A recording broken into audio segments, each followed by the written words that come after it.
আচ্ছা একবার ভাবো তো, যদি এমনটা হতো যে আমরা যাই পড়াশোনা করছি তাই আমাদের মনের মধ্যে থেকে যেত, তাহলে কেমন হতো? সত্যিই ভালো হতো, তাই না? তো এইবার আসি মেন টপিকে।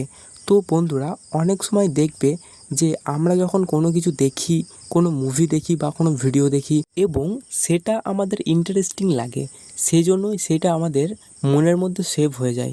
পড়াশোনার ব্যাপারেও ঠিক একই রকম জিনিস।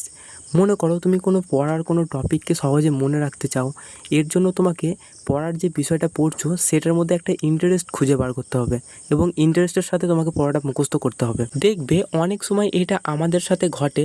মনে করো তুমি কোনো টিউশন টিচারের কাছে পড়তে গেছো এবং সেখানে বসে পড়াশোনা করছো এবং তোমার টিউশন টিচার হয়তো কোনো পড়ার টপিক তোমাকে বোঝাচ্ছে বা সবাইকে বোঝাচ্ছে, সেখানে দেখবে তুমি হয়তো অন্যমনস্ক থাকো, কিন্তু পড়া বোঝাতে বোঝাতে যখন স্যার কোনো টপিক নিয়ে, স্যার বা ম্যাডাম কোনো অন্য টপিক নিয়ে মাঝখানে কথা বলে, তখন দেখবে মনটা আবার ঘুরে সেই জায়গায় চলে আসে। তো এখানে অ্যাকচুয়াল ব্যাপার হলো পড়াশোনাটাকে আমরা ইন্টারেস্টের সঙ্গে নিতে পারি না, সেই কারণে কোনো টপিক হাজারবার মুখস্থ করলেও আমাদের মনে থাকে না। তো এর জন্য একটি সাধারণ উপায় হলো, মনে করো তুমি কোনো টপিক পড়ছো বা কোনো একটা বড় কোয়েশ্চেন মুখস্থ করতে চাইছো, তো তুমি সবার প্রথমে যখন পড়তে বসবে তখন একটা ছোটো কাগজের মধ্যে তুমি আজকে কী কী পড়বে, মানে সেই সময়ে তুমি কী কী পড়বে সেইগুলো একটা ছোটো চিরকুটের মধ্যে লিখে নাও এবং পয়েন্ট ওয়াইজ লিখে নাও যে আজকে আমি এইগুলো এগুলো পড়বো এবং সেইগুলো একে একে কমপ্লিট করো এবং সেই তার পাশে একটা করে টিক চিহ্ন দাও। তুমি যদি এরকমভাবে পড়াশোনা করো, তুমি দেখবে